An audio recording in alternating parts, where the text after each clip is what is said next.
ulcers, food poisoning, and the restaurant that finally broke Gordon Ramsay. Here's the raw truth behind why Kitchen Nightmares got the axe, and why it came back to life so many years later. It's almost like you've got to stick your knife in it to kill it. I mean, the thing's still moving.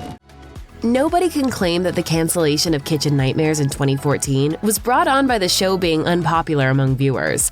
On the contrary, the show was an undisputable success, both in the United Kingdom where it originally aired and in the United States. It boasted positive ratings and had 5 industry award nominations, including for Best Reality Show in 2008, 2009, and 2012. Gordon Ramsay himself was also nominated for Best Host in a Reality or Game Show by the Online Film and Television Association in both 2008 and 2009. A little bit too thick at the bottom. It needs more salt. Do it. Do it? On top of that, the show's official YouTube channel has maintained a massive following, even throughout the show's 10-year absence. The show's subreddit has remained active by users and is listed among the top 5% of groups in the online platform based on its size. So people clearly still love the show, and definitely did when it aired. While the end of Kitchen Nightmares may have seemed to come out of the blue for viewers, it doesn't appear to have been the same for the star of the series. Surprisingly or unsurprisingly, the fervent emotion we felt from Gordon Ramsay on screen as he directed his efforts toward fixing the destitute kitchens he entered was, in fact, legitimate. The star chef opened up about his philosophy for filming his reality TV shows in an interview with Entertainment Weekly, saying, "I keep it real. It's drama, but unscripted. It's incredible pressure, and I equally need to be under the same amount of pressure that I'm applying. I don't like failure." Well, me. And on the box. That's the first for me. I'm not even going to taste it. That's fine. Up. That being said, failure was par for the course, even when he did everything within his power. Some things were out of Ramsay's control, like whether or not a restaurant would revert to its old ways after he and the cameras had left the scene. Many of the restaurants featured on Kitchen Nightmares would later go on to fail. 82% of the US locations on the show have since closed, according to reality TV updates. This must have felt extremely disappointing and frustrating for the invested star chef. There comes a point when a person has had more than they can take, and in Gordon Ramsay's own words, that moment decidedly came when making Kitchen Nightmares. According to the TV chef, there was one situation specifically that broke the camel's back. Ramsay said candidly in his interview with Entertainment Weekly, "I woke up in the middle of the south of France after filming a week with a British guy I wouldn't trust to run my bath, let alone my restaurant." Apparently, the network behind Kitchen Nightmares, Fox Broadcasting Company, was not at all excited about the chef's decision to cease filming. Cancellation of a popular and high-performing television series with no warning, after all, is less than ideal. Would viewers be angry, confused? Would people stop tuning into the network for content altogether? Remember, unhappy customers destroy reputations. Ramsay explained, "I canceled my own show. I got a phone call from Fox, and the call went like this. You know, Gordon, before you take your own show down, don't you think we should talk about that together as your partners?" But he wasn't having it. He explained in a 2014 interview that the show had taken a serious toll on his body, from bouts of food poisoning to stomach ulcers. He said, "Everyone's asking for it to come back, and I want to rest. I want my stomach to go through a sort of 12-month period with no ulcers, and then I want to go to the toilet once a day properly as opposed to 4 or 5 times a day." The network went on to suggest a break rather than a full-scale cancellation. Though we know that this break did in fact turn into a decade-long stoppage, there was another rekindling of sorts that would take place 3 years later. I think it's good to stop. I want to get out on top. But more importantly, I want to come back twice as strong.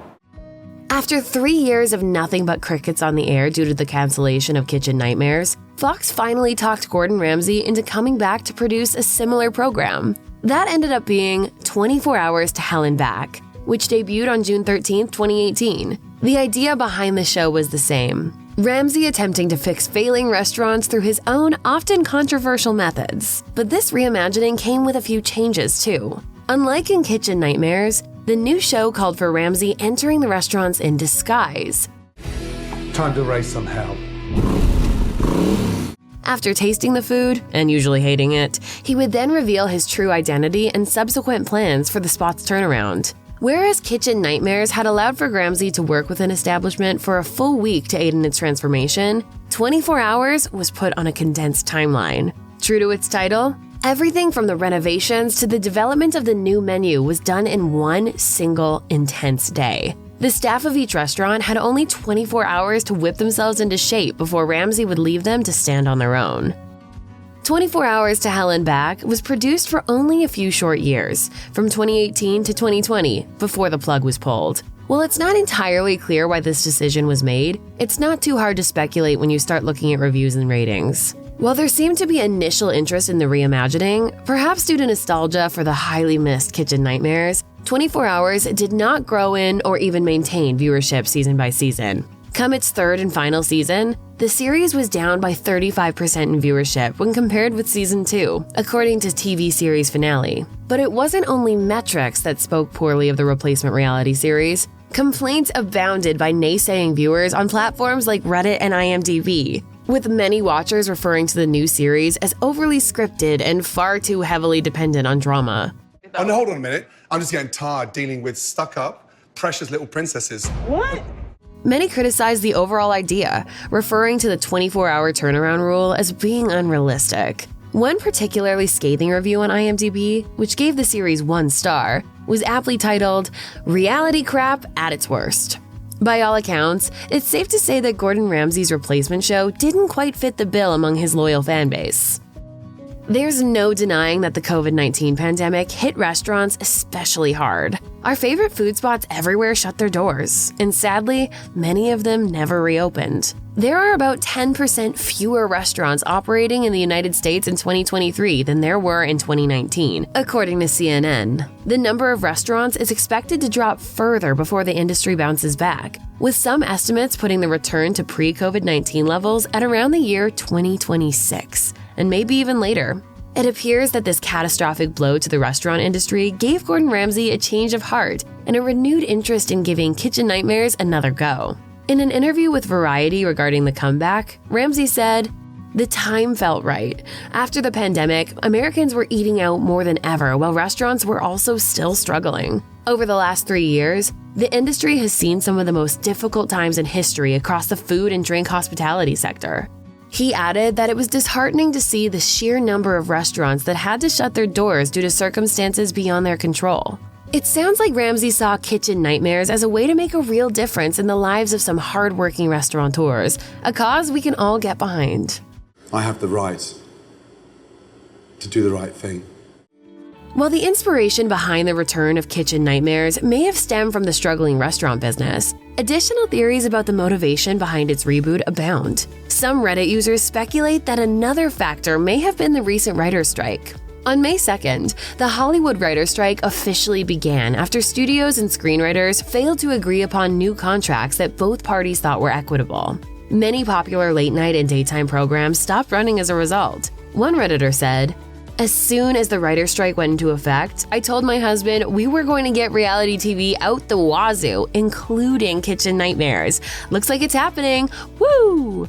It is an interesting theory, but whether it has any validity will likely remain a mystery. All we as consumers can do is speculate. Happily, and in front of the TV while watching new episodes of Kitchen Nightmares, of course. Multiple shows have been produced in both America and the UK. The Office, for example, had separate but similar versions made in both parts of the world. But some people don't realize that Kitchen Nightmares was also dual-produced. And though both takes had the same star players and overlying theme, there were some notable differences in the production styles of the American and British versions. The UK take watched more like a documentary than a reality TV show, and was more toned down than its US counterpart, which amplified the drama and the yelling. Yeah, you want me to blow smoke up your phony ass?